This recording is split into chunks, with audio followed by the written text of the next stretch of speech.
Hi guys, Tom here. So I got some really good constructive feedback by one of my viewers and I just want to say thank you. It appears that the spark plug I stuck in is a resistive type spark plug. This is a 1978 Suzuki GS750. A resistive spark plug apparently is designed for modern vehicles to prevent electronic interference with the engine or emission controls. Whatever. This is definitely not that type of engine. The spark plug designed for this engine is a non-resistor spark plug, basically original one. So what we're going to do is take out this resistive spark plug and put in one that the manufacturer recommends. And how do we know what spark plug we need? I'm going to go right to the manual. When you go to the ignition system, you find that the spark plug type is an NGK BAES, no R, so not resistive, and the gap is 0.6 to 0.7 millimeters. We'll check that before installation. This is the spark plug I found online. It is an NGK B8ES. As you can see, it just looks like a regular spark plug, but apparently there's a big difference between this spark plug and a resistor spark plug that's installed. And so we'll swap these out real quick. First step is make sure it's clean around here. Any loose dirt can get into the engine, which could foul, score the cylinders. Just take a second just to make sure it's clean in this area. You can use compressed gas, you can use canned air. I have a straw. That's what I got today. Just want all the loose material gone. When we remove the boot, don't pull by the wire. There's a thin conducting wire here that can be easily broken. And if it's broken, it means that it's gonna have less energy getting to the cylinder. So right by the boot, pop it up, put it out of the way. Here's the old spark plug. You'll see a little bit of a difference between this spark plug and the new spark plug. New spark plug has a different terminal. This has a thin post, while the new spark plug has a large bulbous post. So what we're going to do is we're going to pull this section right off. With a set of pliers, we're just going to twist. That should loosen it, and it'll spin right off. Now they match. What we'll also do is check the gap. Using a gapping tool, I have two sizes on here, one that's in range and one that's out of range. The in range should fit, maybe a little bit of drag, and then the one that's too big should definitely not fit.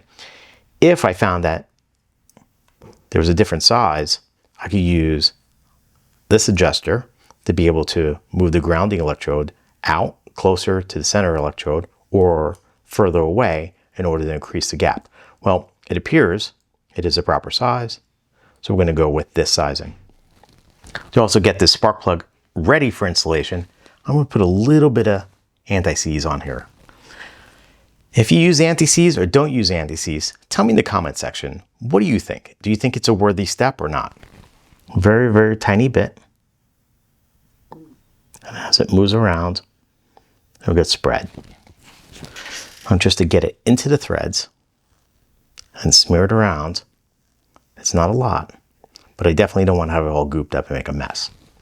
So now this spark plug is ready for installation. Anti-seize on the threads, properly gapped terminals, and a post is set for the boot. So let's take out the old spark plug. Just a regular ratchet wrench, except for this is a spark plug socket. It has a little rubber boot inside to help protect the ceramic insulator. I'm gonna put that right on. Lefty-loosey.